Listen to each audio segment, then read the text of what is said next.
what up? Welcome back, ladies and gentlemen. Welcome back to another edition of the Boxing Voice Radio. I am your host, Nestor Gibbs, joined alongside Ring Walk Danny. What's going on, champ? What up, champ? Back with another one.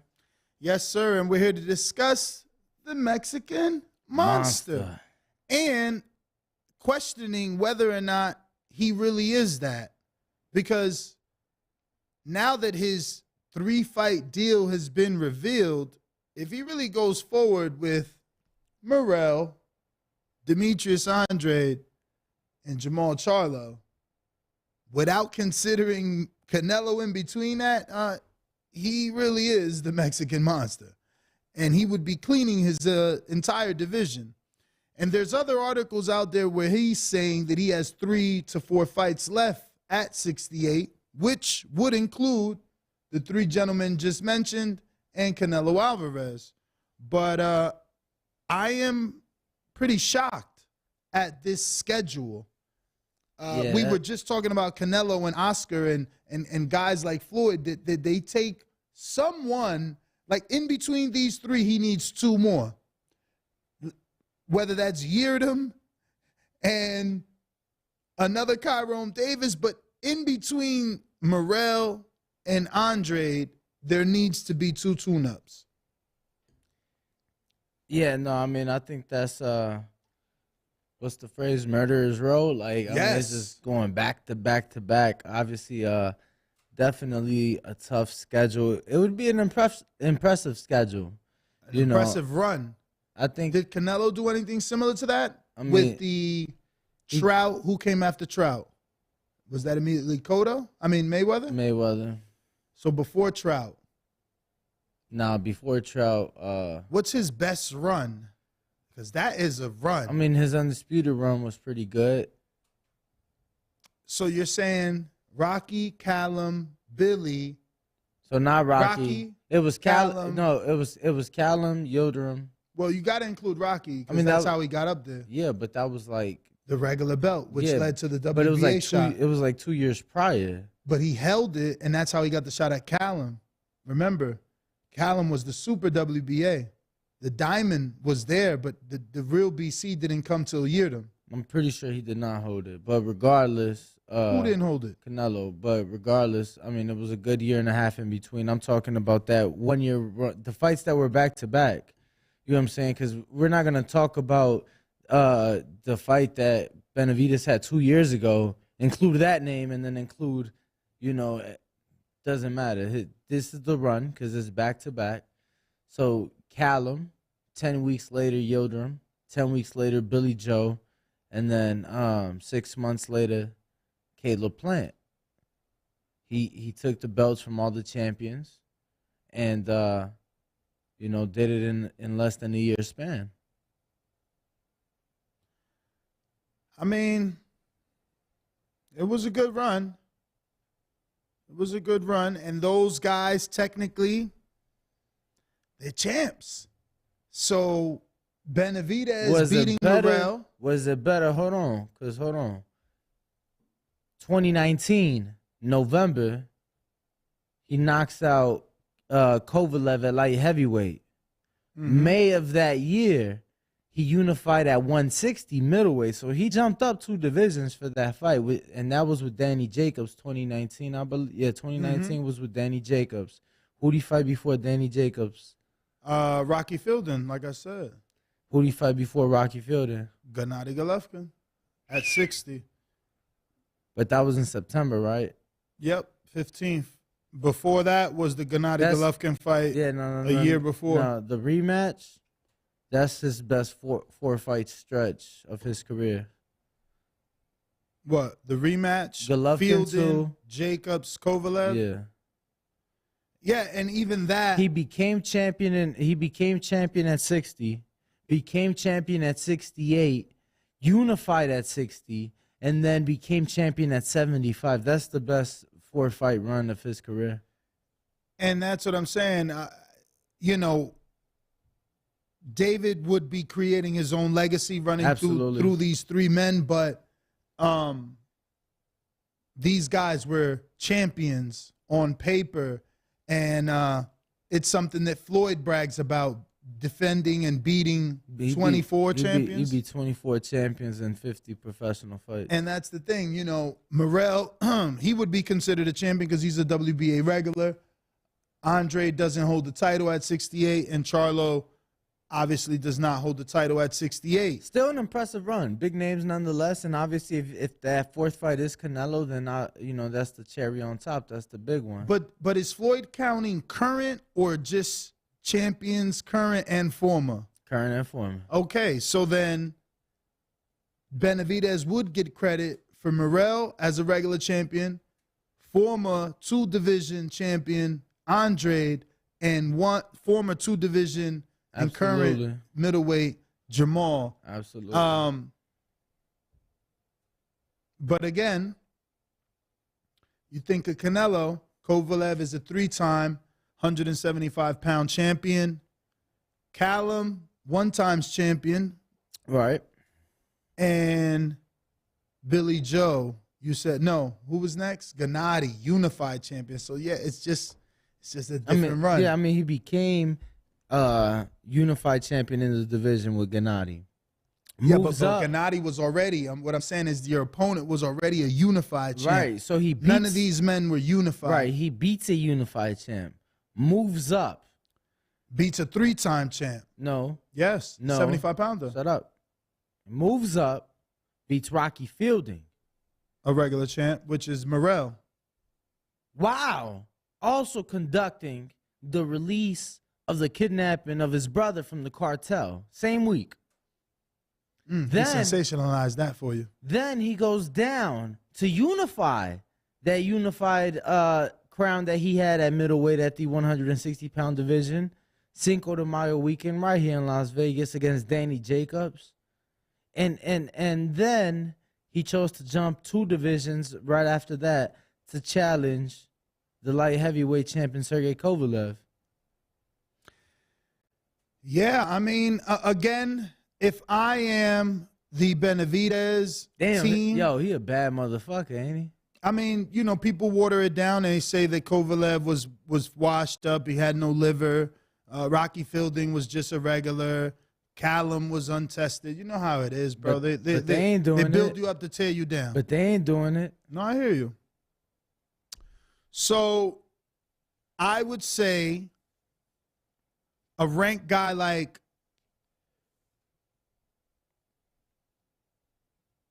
I was going to say Vladimir Shishkin, but no. Even though I know David would, you know, that like people would consider that a tune-up for David. But, you know, those Eastern European dudes are tough, man, and I don't want him to get hurt by refusing to get out, you know.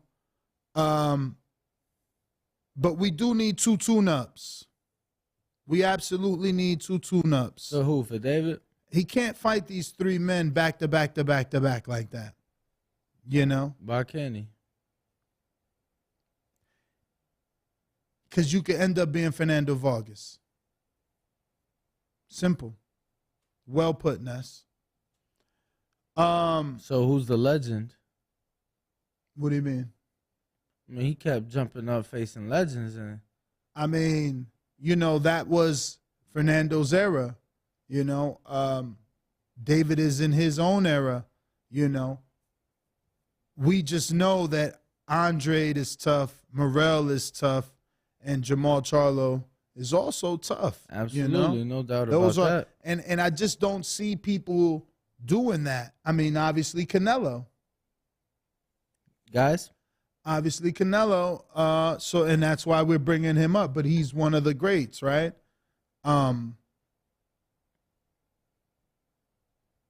Because for Plant, if he beats Benavidez, do you think he takes that row? I think he takes the Canelo route. His is a more solidified route. Well, I think it's a more solidified route. If you're able to beat the Mexican Monster and you're the last person to do 800,000 pay-per-view sales, dude, you're a shoo-in. You're a shoo-in. Like, who's really... Answer my question. Do you think it's immediate? For Plant? Yeah, that means it's this year. I think that absolutely Al Heyman and Plant's team send correspondence trying to see if they're interested in a September fight, for sure. Like, for sure. Do you want to make this quick 25 milli? You know, actually, he got paid 40 the last time, so you already 50. know. No, he got 40. He got 40. It was 10 for Plant, 40 for Canelo. 50 total, okay. You know what I mean? Now, granted, there's no titles on the line, but they know what they know. Actually, there will be. It'd be Plant getting a shot at undisputed based off his competitiveness and beating the Mexican monster. Yeah, I mean, it was a there. WBC mandatory, so that's what I'm asking. It's all there. It's all there, bro. It's all there. It's all there to, you know, set it up for Plant. He just got to win. For Benavidez, he gets the tougher route because people believe that Canelo believes that's a tougher fight. So that's why he's already, you know, carving his own path by saying he'll face Morrell and Andrade and Charlo next. But we do have our first guest, Liam Paro, in the building. We're going to go ahead and cut to our promo. Don't forget to head on over to KenichiBear.com and get yourself a set of Hibernation 5s. They are the headphone of choice right here on TBV. Most of our listeners that are truck drivers are using those not only to listen, but to call into the show with amazing audio quality. Use the code TBV for a huge discount, and we'll be right back.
What up, what up? Welcome back, ladies and gentlemen. We're joined with Liam Paro, so we're going to jump right into it. How are you, Liam? I'm good, man. Thanks for having me. Oh, man, thank you for stopping by. And Danny, how are you? I'm good, champ. I'm good. So Danny was blessed to see you spar yesterday, man. I was invited, but I was going through some things, and I was not able to make it as we had an event get canceled. But what could you tell us from what you see, man? How good is Liam Paro? No, I mean, obviously we've seen him in the ring. We're very familiar. I thought I was a little too familiar with you because in your last fight, I knew you had the win. But I'm not gonna lie, I bet you the win decision. And obviously you had the big knockout, but it was all good. You know, I knew you were right there. I mean, I want to ask you because you were #1 in the world. Got dropped to #2. You know, you haven't lost. You had a spectacular knockout. I think I know, you know, why that happened, but, you know, what can you tell us? That's just typical boxing politics, I think, right there. Look, it is what it is, but, you know, you can't derail yourself from that. You just got to keep that mindset on the job, focused. I know my time will come, and the longer we wait, I'm I'm just getting all those 1%ers in the gym, you know. So just being an all-round complete fighter. So by the time when my time comes, I'll be ready. But yeah, look, it's boxing politics for sure. And obviously you're in the gym getting quality work. Have a date. Heading over to the UK soon, or are you going back to Australia before going to Liverpool? No, I'm based in Vegas now, permanently. So permanently. Yeah, in Vegas. yeah. I needed to make the move. I was here for camps. It's the fight capital of the world, so made the move here, better my career. We're heading to the UK. God willing, get the job done and dominating performance and fashion, and then head back here and see what's next. But when did you make the permanent move to Vegas? The start of December, I moved here full time. I was over here for 12-week camps at a time. Then I'm going back home, but yeah, just bit the bullet and decided to make the move here full time. So it's paying off.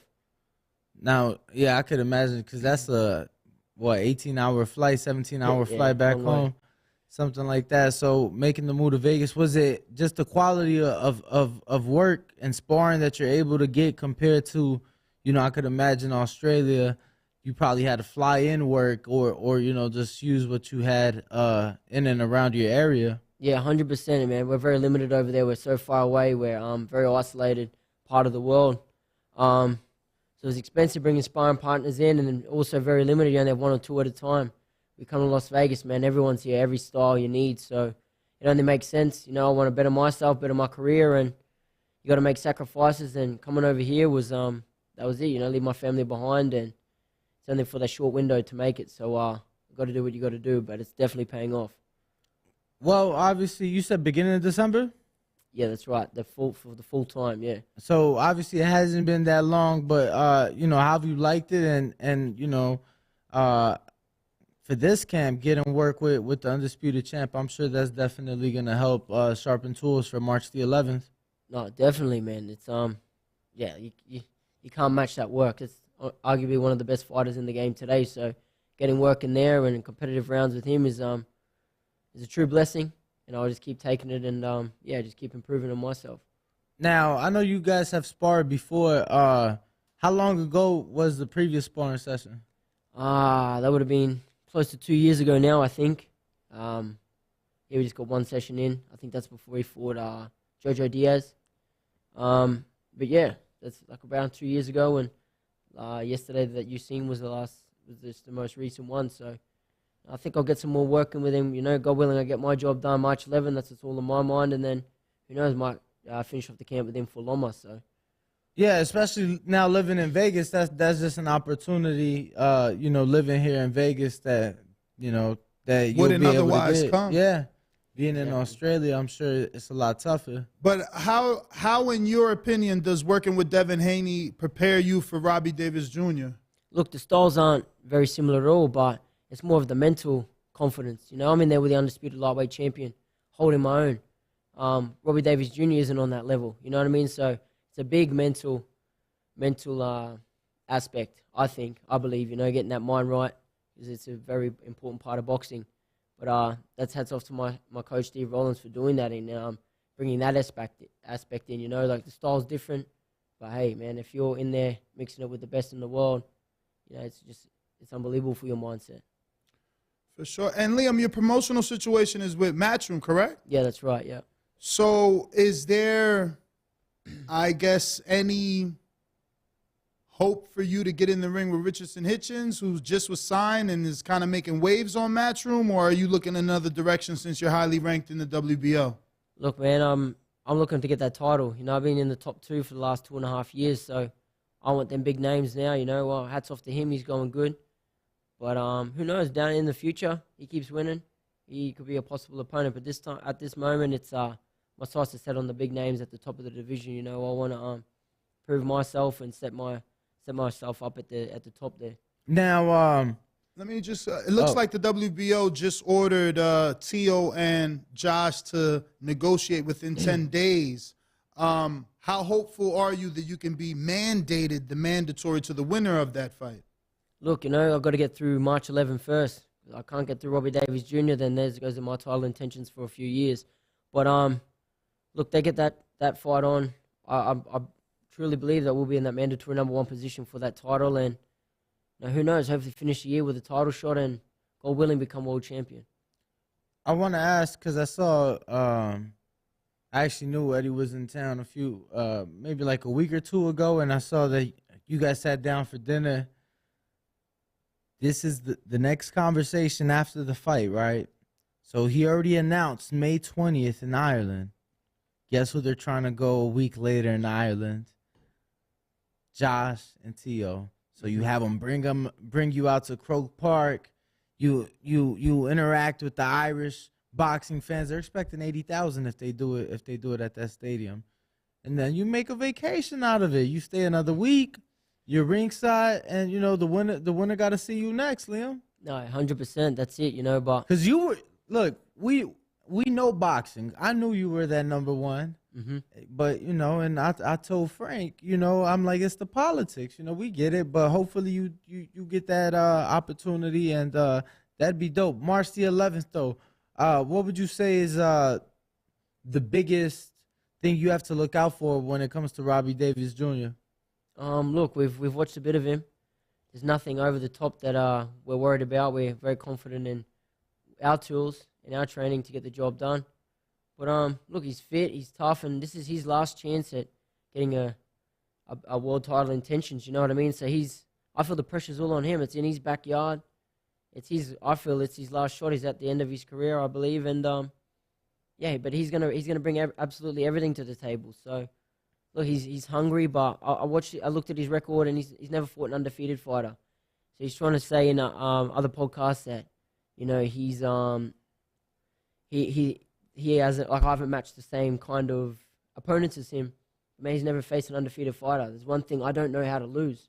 I'm young, I'm hungry, and I want that title shot. So I feel like I'm going to teach him a lesson in that aspect on March 11th. That's crazy. I mean, he has been in there with some decent names. He beat Hank Lundy, who's definitely a decent fighter, road warrior, and he got the win over Javier Molina, who's pretty sure was an Olympian. Didn't medal, but definitely I believe he was an Olympian. He's also pedigree because both he and his brother boxed. So yeah. And those are his last 2 wins, so he must be feeling high on himself. His two definitely. biggest names, 2 biggest last wins, so I can see why he feels that way. I wanted to ask you, how long have you been with Matchroom? I signed with Matchroom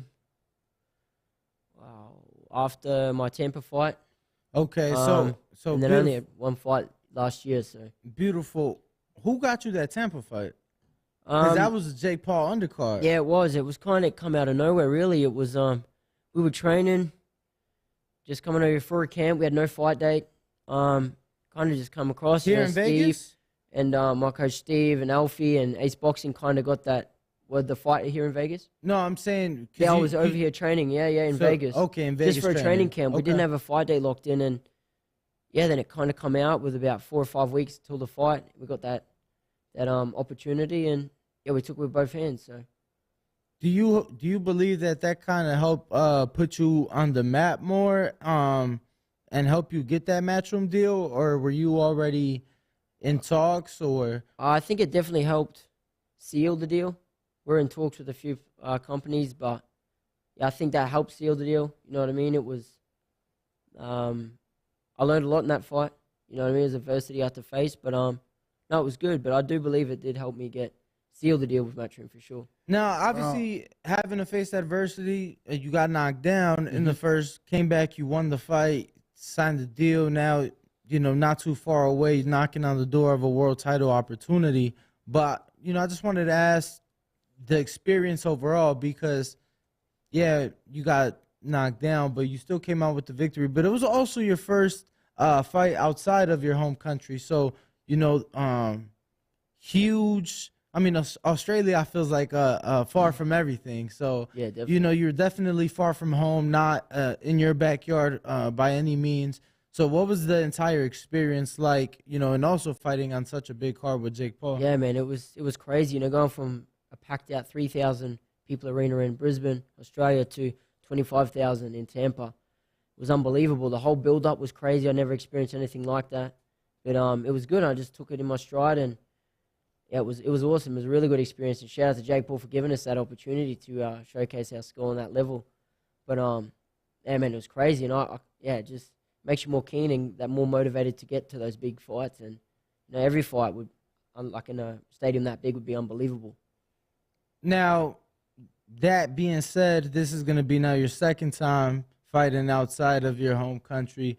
What experiences, or I guess, what is your biggest takeaway that you'll bring into, going into the Davies fight? Look, we handle most pressure pretty good. We put in the hard work here and with Steve and the gym here in Vegas. So, and we're getting good rounds in. So, man, I just keep level-headed. You know what I mean? But like I said before, I feel like the pressure's on him.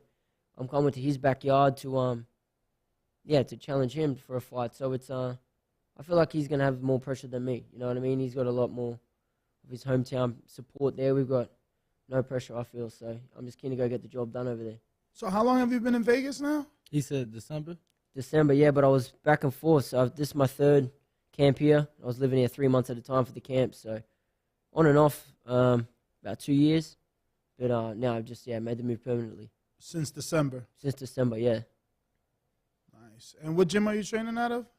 We train all around, but mostly City Athletic. We're doing most of our work out of there, yeah. How you like it at City? No, it's good, man. It's good. So you did spar Alberto Ochoa at City, or helped him out? Yeah, helped him out. Yeah. How was that? How good is he? No, he's good, man. For a novice, he's got a lot of skill. He's trained by old Casamayor, so yep. Man, he's got a lot of skill for someone that's very green. So, I'm always happy to help out people on the come up. So he's a good kid too. So yeah. And being a southpaw yourself, did you try to soak anything in from Joel Casamayor? Look, I've watched a fair few of his fights. We see each other nearly every day at the gym. He's a good dude. So yeah, I'm always open to learning everything. So yeah. It's funny, man, because I remember that Brock fight, and I looked over the resume and I said to myself, I ain't really see a recognizable name. I'm thinking you're going to take him at least a distance. I remember saying he's never lost, so he doesn't know how to lose. But Brock was such a, aggressive style. I never in a million years, you ruined my parlay, let me tell you. I never in a million years thought you were going to knock him out, let alone in the first round. Mm-hmm. I thought it was going to be way tougher than that. So. Yeah. No, it was good, man. I'm definitely locked in, man. No, it was good. It was couldn't write the script any better. You know what I mean? So, but a lot of people see that, man. I punch a lot harder than what it looks. So he found out that the hard way. But it was good. You don't get paid overtime in this. So. No, definitely don't. And also, I think it was good for you on a bigger picture because obviously your first fight under Matchroom, but it was their first show in Australia. Yeah. So you set off fireworks and did it the right way. Let me follow up on that because were you not signed under, I guess, the pretense of DAZN Australia? No, just Matchroom and DAZN, yeah. So because I remember they launched out in Australia, and then there was a lot of signings, just like they launched in Italy, and Matchroom did a lot of signings. But that's good for you. Then it's not just based for Australia, because obviously this one's going to be in Liverpool. Yeah. But I just wanted to clarify that, make sure. So, you have been, prior to the Matchroom signing, I guess it'd been a while, right? 10 months out of the ring. Mm-hmm. What are the talks with Eddie? How many fights can we expect this year? Or do you think it's going to be kind of a bit of a waiting game due to the potential title fight? Look, who knows, man? I love fighting. That's the reason I took this fight too, they're all risks now. If I don't beat these guys, it's back to drawing board for a little bit, but if I can't beat these guys, I also believe I don't deserve a title shot. I need to keep winning, and I want to have a busy year. I really do. That one fight last year, I didn't like that at all, but it is what it is. And, look, like I said, I've got no other focus apart from March 11, getting the job done, and we've got to see what happens with the division with Taylor and Lopez. With boxing, until it's signed and sealed, you can't believe everything. So, yeah, but look, I want to keep busy, man. I really do, and I really hope I get that title shot this year. You are 1,000%. Let me piggyback this since he brought up Taylor and Teofimo. We got a Patreon question from David Maldonado that says, "What's up, champ? Who wins between Teofimo Lopez and Josh Taylor, in your opinion?" Look, if I'm backing Josh Taylor, I think if he's on, You know, he's had that one fight with Catterall. I believe Catterall should have all the belts after that last fight, but I think Josh Taylor will get the job done. I really do. Do you think he stops him, or do you think it goes decision? Just depends what Josh Taylor we get. You know what I mean? If I think he struggles with weight a fair bit, which we've seen in the Catterall fight. He looked flat as, but it just depends who shows up on the night. But I feel like Josh Taylor will get it done pretty convincingly. I don't know about stoppage, but yeah, I'm backing Taylor. Do you think that Teofimo shouldn't take this fight? Not many people are really impressed with his 2 fights at 140. Some say that he's not the old Teo since the George Kambosos loss. Do you think that he's ready for that Josh Taylor shot? Look, man, why not? If he beats Josh Taylor, then he's back right to where he left off. You know what I mean? So people are criticizing him at the moment, but all it takes is one win, and he's back right in the driver's seat again. So good on him for taking the fights, but you know that's what you want, the big fights, man. And it's good to see that boxing is starting to do that again. The best are trying to fight the best, you know. So yeah, look, I think it's smart for him to take the fight, especially now with all the criticism, for sure. Who would you rather fight? Let me jump in. Did you see him second guessing himself live on television? Mm-hmm. Yeah, seen that. What That was was a your close thoughts? fight too with Sandor Martin, the Spaniard. Yeah, that was very close. A lot of people thought it went the other way, but it is what it is. Yeah. What were your thoughts on that specifically? I mean, because typically, you know, we're not privy and, you know, we don't hear what's going on, like post-fight, things like that. So that was a very unique moment that, you know, the world got to see. Just your thoughts. Of him second guessing himself? Yeah, in the ring. Man, it just shows that headspace isn't right there. You know what I mean? Like, to do it there on that stage in front of all the cameras must have really been playing on your mind to, because you think like that's something you talk about behind closed doors, not for the whole world to see. So, you know, who knows what's going on there? But you gotta have your mind right in boxing, man. It's more than half a mental game, you know. So you gotta have a strong mind. I wanted to ask. Well, I think you might have not heard, but who would you rather fight out of Josh Taylor and Teo? Man, honestly, whoever has the belt. I want to fight everyone. I want to fight all the names here. I personally believe Progress is the man at the division right now. Going after Josh Taylor's last fight, I think Progress is the man. But you know, I want all the big names. I want to keep proving that I belong at the top, and that's what it's all about: testing yourself to the ultimate limit, and you know, trying to knock off all them big names would be unbelievable. Yeah, it's crazy because you know, rumor was that Teo was in place to make that fight with Regis, but apparently the finances weren't you know, big enough as the Josh Taylor showdown. So, you know, obviously you know, money demands, and I think that's gonna be a great fight regardless. But I personally like Regis, and I would like to see him in some exciting fights. But you know, it's kind of hard when you don't have a major promoter behind you. So for sure. 100%. You know, I think Regis gives. But that opens up opportunities for guys like yourself because, you know, Matchroom can make him an offer to face you. You know, he right now, Rick Mirgan is only putting Arnold Barboza and Zepeda back on the table. Obviously, there was a possible fight with Ryan Garcia if the Tank Davis fight couldn't get done on the 15th. But Regis doesn't have a lot of options, you know, so Matchroom could make him an offer for a possible fight with yourself. I think that'd be a big fight. I wanted to ask you, you've relocated here, but is Matchroom, do you know, is Matchroom trying to build you in Australia since they are trying to build the Matchroom Australia roster and things like that? Yeah, look, I think so. You know, we want to get a bigger household name in Australia, but for the training wise, I need to be here. You know what I mean? I'm Australian. I'm a proud Australian. Always will be, but you have to kind of journey out if you want to keep bettering yourself. You know, and back there, it's not going to happen. So I've got to be here for training, no matter where I'm fighting in the world. I'm comfy in Vegas. I think it works well for me. So I'm glad you're here, and I agree, and we always preach it on the show. He's from the East Coast, and even in New York, that has a rich history of boxing, and the East Coast having rich history of boxing, Philly, and all throughout. He's like, it's different in Vegas. It's another level in Vegas. That being said, though, obviously the big time difference. So if you get a fight out there, how far out would you go back to readjust? And obviously you'd have to finish training camp out there, but how far out do you think, because you've made the trip now a few times. Yeah, we've done it, and we did it for the last fight. So about 2 weeks, 2.5 weeks. 2 weeks is perfect. That's what we did last time, and felt phenomenal on fight night. So that's a perfect amount of time to do it and acclimatize. So do you have like a trick, if you will? Like with Devin, he said that the first time he went out there, he landed in the morning, and the moment he landed, he went to go run. And that helped him stay up throughout that day and kind of get readjusted. So the second time he said he did the same thing and that it worked. Do you have anything that kind of helps you? That's what we do when we're vice versa here or there.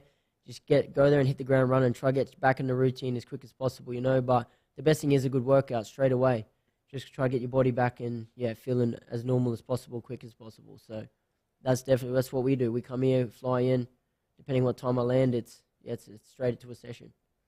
So I wanted to jump in when you said proud Australian. Obviously, Tim Tszyu is going to be taking on Tony Harrison in a very dangerous fight that he didn't have to take. Like, he could have just had a regular fight. Yeah, for sure. Picking Harrison is sending a statement, especially if he can get that win. I feel like being in the gyms here, the talk is a lot of people feel Harrison is a more dangerous opponent for Tszyu than Charlo was. Yep. So what? Oh yeah. Why? Oh yeah. Why though? It's the way some people feel. I mean, no way, man. Jamel has power and can box. Like I guess they feel that, you know what I'm saying, that he's a difficult style. That first Castaño fight, he got touched a lot. He got rocked. But it's that style. And Tszyu is a little bit like that, but he's also not like that. Like, I'm pretty sure Terrell Gausha put him down, who's not considered a puncher. Yeah, he put him down in the now first you're gonna round, get in there with a counter puncher who's also a puncher. Man, that's a recipe for disaster. And that Harrison fight's a big risk. It is. Considering going for all the belts, like you said, man. But hats off to him. It's showing he wants to fight everyone, but on a business move, it's probably not the smartest. It's a big risk. But hey, man, I'm in Tim's corner all the time. Any Aussie, I'm going to be backing for sure. What sort of statement does it send to the people in Australia and just the boxing community out there if he gets that win? Oh, that he's legit. You know what I mean? He's definitely legit. Like I believe he deserves that shot as it is, but that would definitely cement it in for sure that he deserves a shot at all the belts. I mean, it's a hard fight. Beating the only man to beat Charlo, I think if people doubted him being deserving before, they probably wouldn't doubt it after when. I've seen both men in camp. Obviously, Tim was out here recently, and I've been up to Detroit to see Tony and Alicia. It's going to be a good fight. It's going to be a good fight. It's a fight that I've been arguing a lot. The moment it was announced, back and forth in the gyms and the gym talk and just arguing on how that fight plays out. But I think it's going to be a great fight. How do you see it? How do you see it playing out? He going Tony, you know that. Yeah, I'm going Tony, but I said no. But I've said it, and I mean, I've told you on camera and off camera. I say Tony can't get bored in the ring. Yeah, I think he got bored. I don't know who I'm picking because while I believe Tony is has more tools in the basket, you got to question his tank or his chin. You don't know what is it. Is it the chin or is it the tank that gives up? Some people like him or others like to say, oh, he got bored in the ring. I don't believe bored happens in the ring. It's either the chin or the tank. And when I say bored, he needs to stay disciplined all 12 rounds. He needs to stay disciplined all 12 rounds. I think that we saw it in the second Charlo fight. A lot of people felt he was up on the cards. he started taunting, started talking shit. That's when he got caught and got hurt. So I think if he stays disciplined for the 12 rounds, I think that he beats Tim. On a decision, you think? Yeah, on a decision. So much experience. He's got to box exactly how he did with Sergio Garcia. It's got to be jab, counterpunch, pivot, move, jab, double jab, pivot. You can't stay in front of Zoo because he's youthful, you know. How old is Tony right now? 34 at least. Got to be. Pull it up. Yeah, Tony's been in the game for a minute. I want him to win, but 32. It's going to be tough. He's a 90s but baby. he is focused. If you follow him, you know he's like on weight already and saying how motivated he is. And I before I got in this sport, that phrase was there. You know, some fighters get up for the level of the opposition or fight down to the level of opposition. And he said He was it. hungry, man. You know, he said like he wants that shot at Charlo again, and this is Yeah, his way. this so is his way. You just have to wait. It's a good fight, but you know, like I said, I'm gonna back the Aussie. I'm gonna back Tim Tszyu to get it done. But man, it's gonna be a hell of a fight, definitely. For sure. I'm just curious because obviously it was a big event. Your last fight was the day before the Kambosos-Haney rematch. Were you able to watch it? Yeah, we watched the fight. I didn't make it down there. We're in different. Different. I cities. knew. Yeah, I know it was in Yeah. different cities, but No, I watched the fight. Yeah, for sure. and seeing. I mean, obviously George came up short on the stick, but first event I think they did 45,000 at Marvel Stadium. Yeah. And then the second one, that's where the Australian Open is played. So that's a legendary venue for them to fight at. What was that like for you? I mean, obviously he came up short, but I'm sure that's only a dream for you to be able to, you know, be undisputed or, Yeah, for sure. you know, I personally didn't think he was undisputed, but that was a whole nother argument. But, you know, just be on top and, you know, Call the shots. call the shots, man. Man, it'd be unreal. You know, you're in the driver's seat there with all the belts, got all the pull. But I made it to the first fight at Marvel Stadium. That was a good turnout. But How was that experience like? Because it wasn't like it started in the morning, right? yeah, no, it was pretty good. It was a good experience. Went to breakfast. Yeah, just chilled out. So I wasn't in camp, so I was relaxing. It was enjoying life. So no, it was good, man. It was good. It was good to see the Australia pull a crowd like that, for sure. You know, like Melbourne is very supportive of every sport.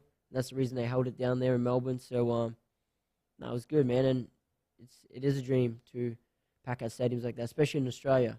Liam, you seem like such a nice jump in guy. there? Go ahead. Does he fall under Australian history for being able to bring all the belts there and have those two events, or the fact that he wasn't able to get the wins in either of those fights?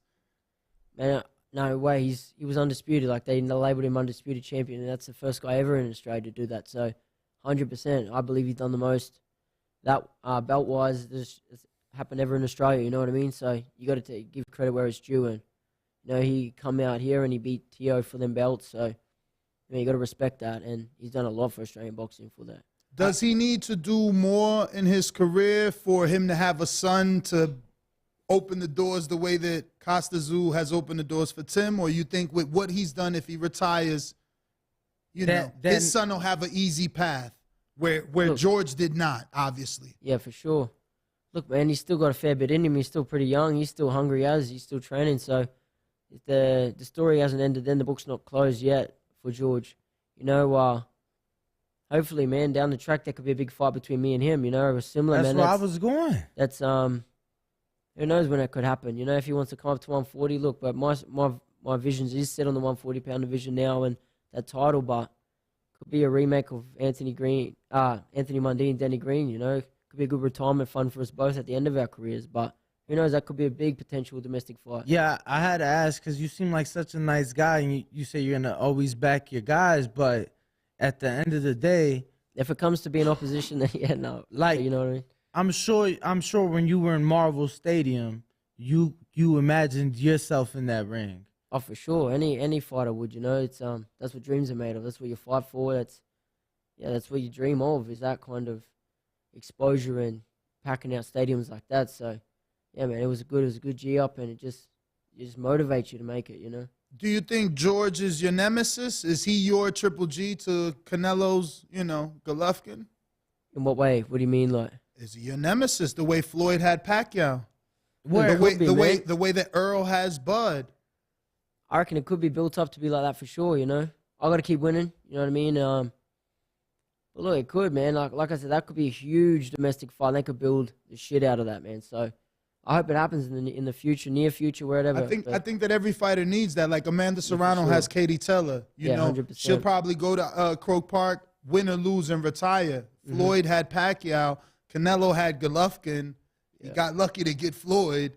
You know, every fighter needs that to get to that next level. That's why everybody's craving Tank and Ryan, Earl and Bud. I gotta ask, because I haven't been in the business too long. We're the same age, but you know, I've talked to I think a fair share of Australian fighters, and you know, I have to say everybody has been very nice and respectful, opened arms, and you know, man, we were in Mexico with the Maloneys, and you know, everybody's been great.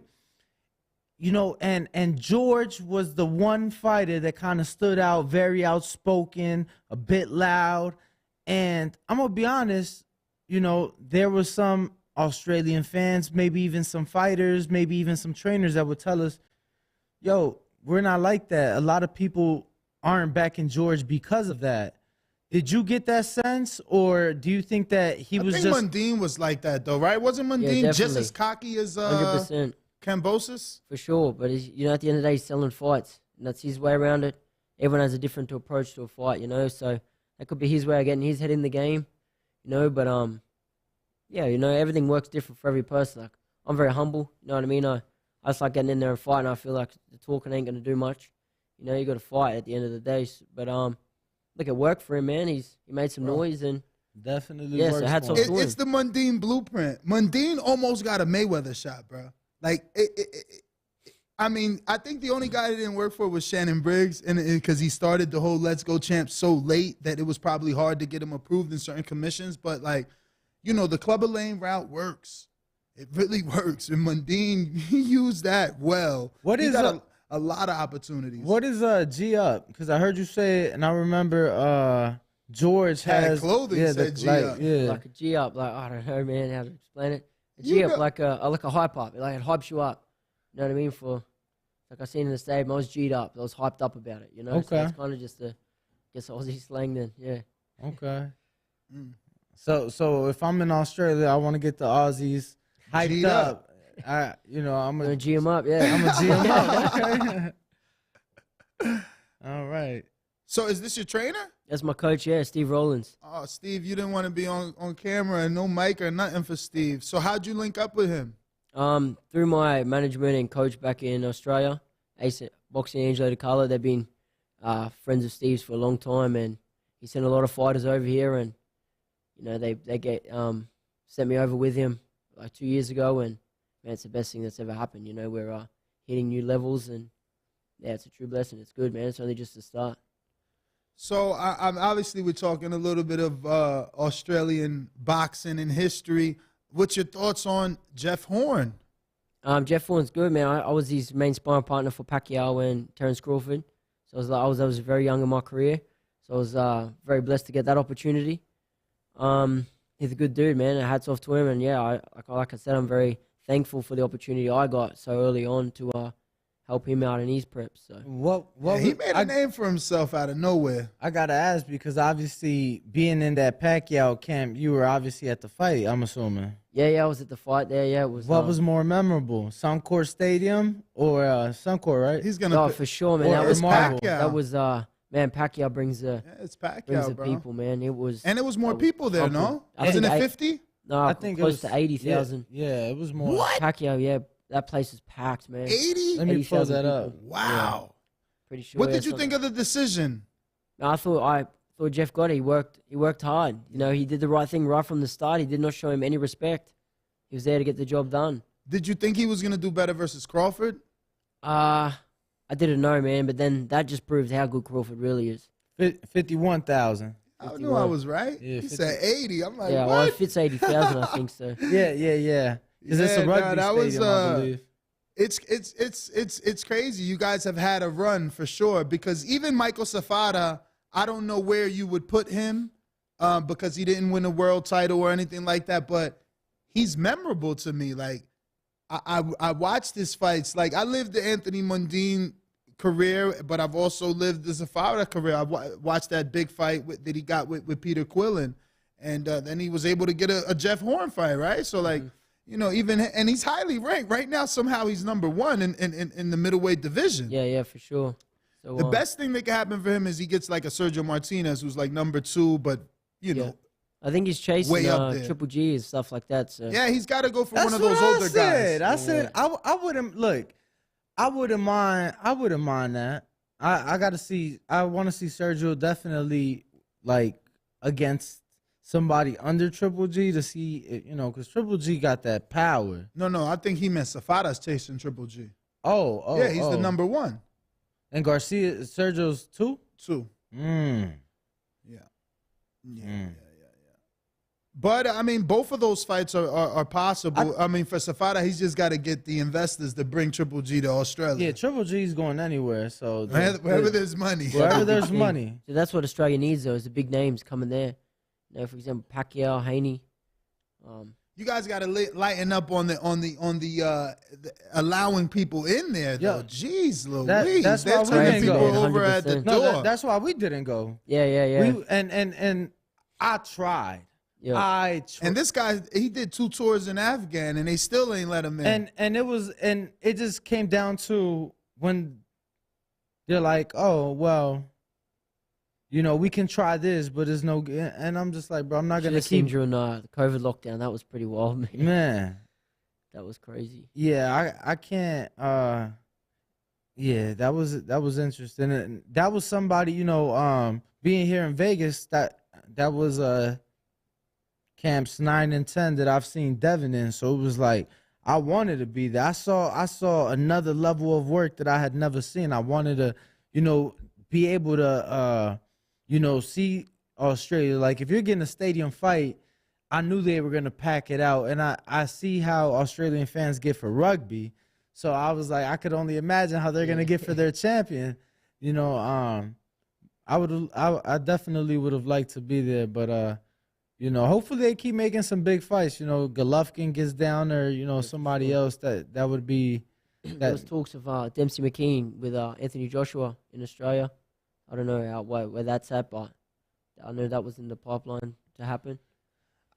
I feel like that would have been a good fight for like AJ right now instead of like Jermaine Franklin. Like, well, I think it wasn't received well. Dempsey was one of the names mentioned. It wasn't received well. And you got to remember, at the end of the day, it's a business. I mean, I need to rebuild, but I got to sell tickets.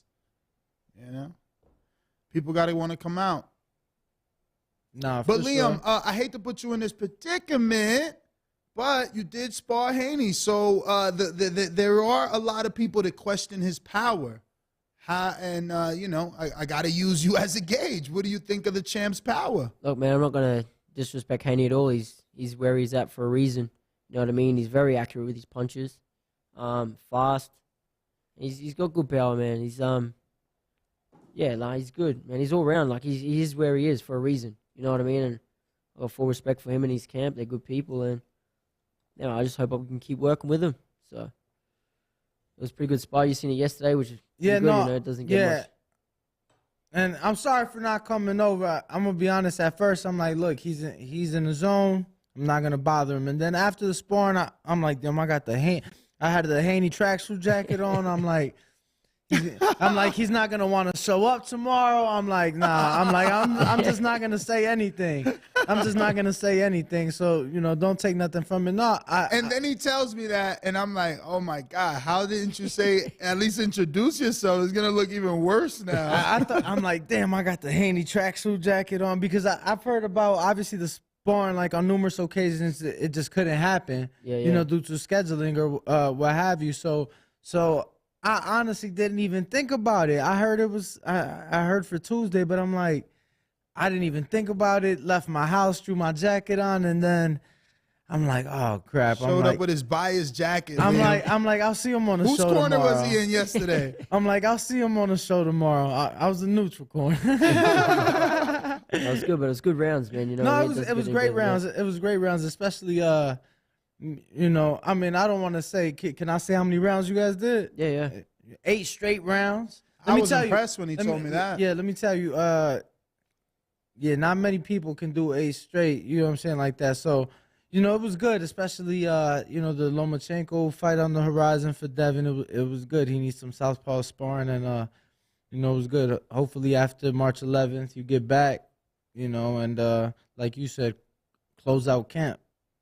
No, for sure. That, you know, that would be what for you. What are your biggest takeaways? I mean, obviously you've been around the block a little bit. So Devin isn't the first world champion you step in the ring with. But what is your biggest takeaways when you are in that ring getting work with a world champion? Man, it's just you take everything away from it. You know what I mean? From how they hold themselves to how they execute their punches. You know, they're at the top for a reason. You know what I mean? Their timing, their speed, everything is just, they don't fall for traps that you usually set on other people. And a little thing yesterday, you know, you sometimes get bad habits, getting lazy. You can get away with it with stuff like that. And anytime you slip a tiny bit, you're going to get caught. So it teaches you to keep your mind on the job all like the full 3 minutes of the spar. So, no, it's good, man. It's just, I love it, man. I love soaking up that experience, and yeah, it's unbelievable to get in there with the best. I gotta ask because it came up. Can I jump in? Okay. Do you watch tape of any southpaws, like for yourself, or does your trainer recommend to watch any Look, not really. specific fighters? I don't watch a whole heap of boxing. I watch the fights that are on and stuff like that, but I'll watch a bit here and there of people and try to take bits and pieces that work for me. But I've got my own little unique style, I believe. But yeah, look, I like watching Pernell Whitaker highlights. He's my favorite fighter, so I watch him. I fight nothing like him, but I like watching him, you know. So I gotta ask because you were with Horn in camp. You said for the Pacquiao fight, and George was in camp with Pacquiao for that fight, and you know that even came up in the Devin fight. Do you feel that you would owe George any loyalty as a fellow Australian? If Devin was like, yo, I want you in camp for Loma, even though that, you know, they already fought and that's done and over with. But if Devin tells you, you know, Too late for that. no, man, no way. We're on our own journey, you know what I mean? I respect him, but you know, at the same time, I got to worry about myself too, like he would him.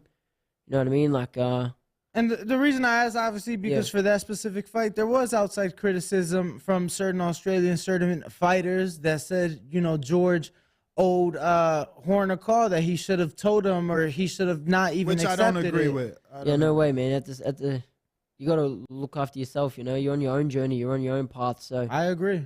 You need to, you know, it sounds selfish. You got to worry about yourself first, man, because a lot of people, they wouldn't do that for you. You know what I mean? So if you got to benefit from it, take it with both hands. That's mad. That would have been unbelievable being in camp with Pacquiao. So, yeah. Absolutely. No, I agree. I just wanted your thoughts, you know, being a fighter, and then, you know, obviously in an indirect way being part of that, at least camp, you know. Their business is done, though, now. You know what I mean? No, absolutely, So, absolutely, absolutely. Sure. Being on that matchroom side, do you feel like a Sandor Martin is a step backwards? I mean, he is ranked beneath you. Yeah, for sure. But look, man, if it made sense, 100%, you know, I'll fight anybody if it makes sense. But like I said, you know, I want to get past Robbie Davies Jr., and I really want title intentions this year. I really do, man. I really want to test myself with the elite, the best, and who knows, man. God willing, I get it done. It could be a defense against Sandor Martin. He's good, man. He gave Lopez a very good fight. So I mean, put Mikey in retirement. Exactly right, man. No one expected him to do that. So I kid you not, I was just scrolling on TikTok last night and I saw Mikey in a music video. I'm like, oh, he's enjoying that retired life for sure. I got two here from the people. One is just a statement. Canna in Nebraska says, no question, but salute to you for coming on the show with the cool guy swag. Can't wait to see you do your work. And then New York, he's rocking the Prada shades. He came in style. It's that Gucci bag, too. He's got the New York Bullet says, what's good, champ? Who were some of the fighters you watched growing up? Blessings. Like I said before, Pernell Whitaker. Man, I watched Pacquiao growing up. I watched Mayweather, De La Hoya. Look, I watched a fair few, man. I don't even mind watching Hector Camacho's highlights. He was an outgoing guy. So, yeah, look, I watch a bit of here and there. Roy Jones highlights. I was big on the highlight videos growing up through high school, watching them. So, yeah, me too. good hyper or G-ups, I should say. Good G-up videos. Good G. Yo, Roy had some good G-ups. Yo, there's this video on YouTube of Roy I used to watch before my football game. Yeah. American football. I used to watch before the game to get me hyped up, and he had a professional fight. And it's like his camera crew following him around the day of the fight, and he plays like 2 hours of basketball, full court, and then like showers, and then gets ready to go to the arena for his title defense that night. And like the whole video, he's just talking shit and just, man, it just used to get me G'd up for the game. I do want to ask, since you're here, Alberto Puello, the WBA champion, is scheduled to face Rolando Romero in his first title defense at 140. Rolly's moving up from 35, and he's getting a shot. They're saying April. No exact date or venue, but they're saying April. What's your thoughts on that potential fight? It's a good fight. I sparred both guys last camp. No, it's really good, man. I don't know who will win that fight. I think it's a 50-50 fight. I really do. Just depends like who shows up, but yeah, man, I can't pick a winner there. No, mates with Rollies. I'll go with him. Speaking of sparring, I'm sure you've seen, and if not, have you heard of the viral sparring that happened about a week ago now of Rolly About a week ago. getting knocked out in the Mayweather? Knocked down. Yo, I seen the video, man, but look, sparring. You know what I mean? There's a lot of good gym fighters. When it comes under the bright lights, they crumble, so it's a whole different thing, you know. I believe you can't win a spar, you get the upper hand, but you're learning, man. You know what I mean? You're practicing different things, but I think that's the worst thing about social media and phones these days, man, is that kind of stuff. Which, you know, when the top liners, there's no phones at all for that reason. But look, man, it is boxing, man. It's like you can't go swim without getting wet. You can't box without getting hit, you know. So. But no concerns. I mean, coming off of a Tank knockout, now being knocked down and sparring in that fashion. Look, I guess we're gonna have to wait and see because it is very close to each other, man. So, we're gonna have to see how his chin really holds up. It's a whole different story in 8-ounce gloves too. Like you said, you sparred him. How was the sparring, and would you be willing to help him for this camp, given that Puello is also a southpaw? Yeah, why not, man? 100%. I'm a bit shorter than Puello, but I'll get in there if he needs some southpaw work for sure. You know, I help anyone out. You know, get some rounds, and you know it's benefiting me too. So why not? At what point, if at any point, do you turn down sparring because of we might fight each other? Potential fight. Look, man, I don't know. I leave that up to my coach. So whatever he thinks, man. So what the system we got now is working. So he tells me we're sparring 100%. You know, I have full trust in Steve, and so yeah, whatever he says. I like that. You know? I got one coming in from Cali. Victor Banuelo says, what are your top 5 offensive fighters of all time? Oh, man. Shit, 5. Well, Tyson. Can't go past him. Prince Nassim. Shit, man. Put me on the spot. For Pacquiao's good, man. He's very offensive. Man, I can't even really think. What about you guys? What's the last? I wanted to ask you today. I would say Loma. Oh, okay. Loma, yeah. I wanted to ask you today. We're actually on this show. We're actually talking about David Benavidez. I think that he's an individual, high output. Yeah. You know, especially for that weight class.